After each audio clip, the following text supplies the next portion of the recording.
right, lost in all the hoopla of Sarah and Crenshaw's weekend accolades was the final in the Northern Division, Westlake and Moore Park. Now, the Marmani League rivals going at it for the second time this season. Westlake crushed the Musketeers in the ending of the regular season, but this one, anything but a blowout. It came down to the wire. They moved it to Simi Valley High to accommodate huge ticket demands. Here's a little entertainment at halftime.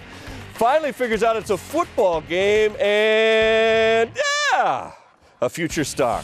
Now, scoreless game. Let's pick it up with Westlake striking first.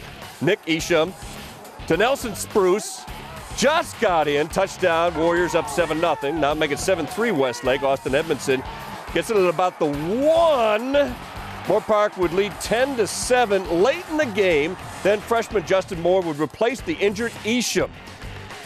Check it out. He engineers an 88-yard drive and then calls his own number. Freshman running in the finals and takes it in.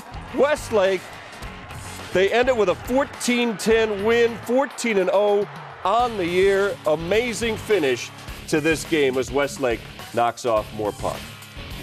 Inland Division, Vista Marietta had state bowl aspirations coming into this one, taking on Chaparral. Broncos down by a touchdown in the second quarter.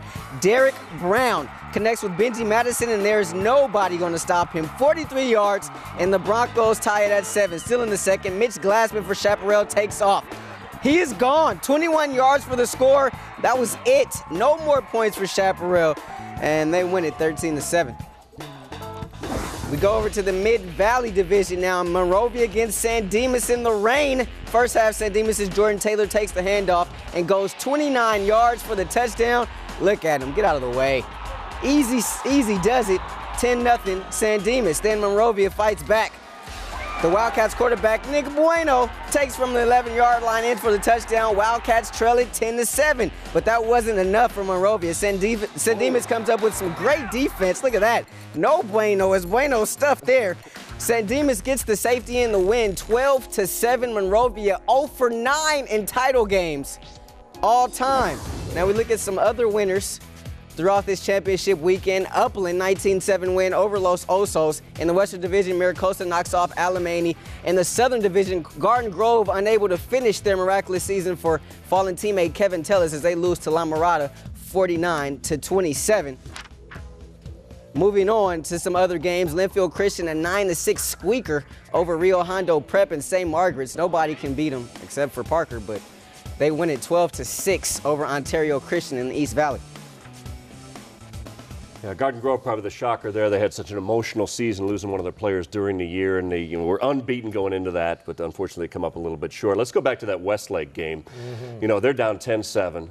Isham's out of the game, and they got a freshman at quarterback, and they got to go pretty much the length of the field. How the heck did they pull that off? I mean, can you imagine walking into that situation? You're 14, 15 years old, and now you're handed the keys in a CIF final game. Unbelievable. But watch out for Jim Banker's Warrior team. This is a team that's dominated by upperclassmen. So not only are they winning a CIF title this year, but the next 2 years, they're going to be loaded, and like a freshman's going to be coming up eventually to lead them. So watch out up there. You could be looking at a nice little run for the Westlake Warriors, their best team since the early part of the decade when Jimmy Miller and Michael Stewart were roaming the campus.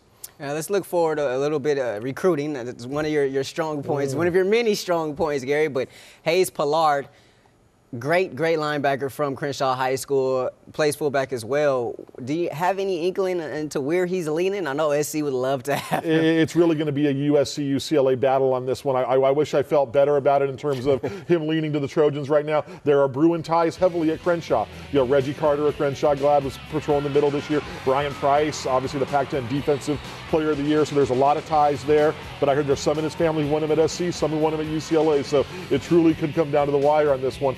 Boy, USC needs linebackers bad in this class. I think he's the best pure middle linebacker that I saw out there in Southern California this year. Great kid on the field, great kid off the field. You really would love to add him to your program. The thing that I love the most about that game we were at Friday is that the playmakers showed up. Yes. They made the plays. George Farmer made plays. Malcolm Jones, of course, made plays. And, of course, this guy, Robert Woods, committed to USC. I mean, he showed up and showed out Friday night. And that's what I love about Robert Woods. He's a guy who knows how to shine when the big games come along. I love him on offense and defense. I mean, I would play him at receiver at the next level, and that looks like where he's going to be. But he has a physicality to his game, Rashawn, that I love. You know, he's not just big and strong and fast, but he will really put it to you when the time comes. You want to play physical, he'll play physical. But like you said, big time players make big plays in big games, and he did that really all night long. When they needed a play, it was either him or George Farmer coming to the rescue. Robert Woods, not just a great football player, also a good track star. So he'll trade in his shoulder pads, come into the spring, and he'll get it done on the track season as well. So this is a guy who, as we're seeing right here, also a tremendous punt returner. You know, there was one time late in the game when Oaks Christian had a chance to punt. It's like, ooh, do you really want to kick it to him? And he made him pay with a nice long return, helped lead to that last Sarah touchdown. Yeah, it's a lot of different weapons he can bring to SC next year.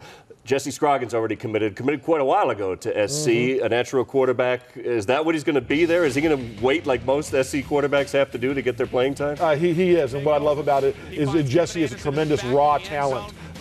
Very accurate passer. That's what I love about his game. He's got a strong arm, and he's very accurate.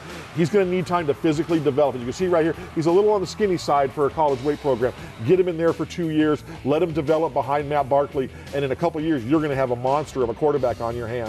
This guy is, again, very cerebral, very much a leader. Not a guy who's going to take off and run out of the pocket. Very much a pocket passer who will sit in there and then take the shot and make the play when he needs to do it. But again, what I love about him is when you look at a guy who's only throwing 5 picks in his senior year, that's a guy who's not making him a lot of mistakes. He's getting the ball to his receivers. Yeah, how many did Barkley have last year? 18, I believe. Double digits, yeah, almost 20. DJ Morgan, another guy from TAP, his season ended on a sour note. You hate to see a guy go down like that after such a great career with an injury. But what do you think he's going to bring to an SC program? Like we talked about earlier with D'Anthony Thomas, I think D'Anthony and DJ, there's a lot of similarities to their game. There's not too many pure game breakers, Rashawn, in the game of football. You talk about it all the time and say, oh, this guy can get it done. He can make big plays. Not many guys can really do it game after game. DJ Morgan is one of them. He can change a game at the drop of a hat. You think you have him contained for 3 or 4 or 5 runs in a row, and then he just breaks one. And that's what I love is his ability to get through that line of scrimmage and weave his way through the defenders. Not many guys have that skill. It's not something that I don't think coaches can coach. It's something that you either have in you or you don't. And DJ Morgan has it. When you combine his electrifying speed, which he obviously has, you have a dangerous weapon on your hands. You're the best. You're the best.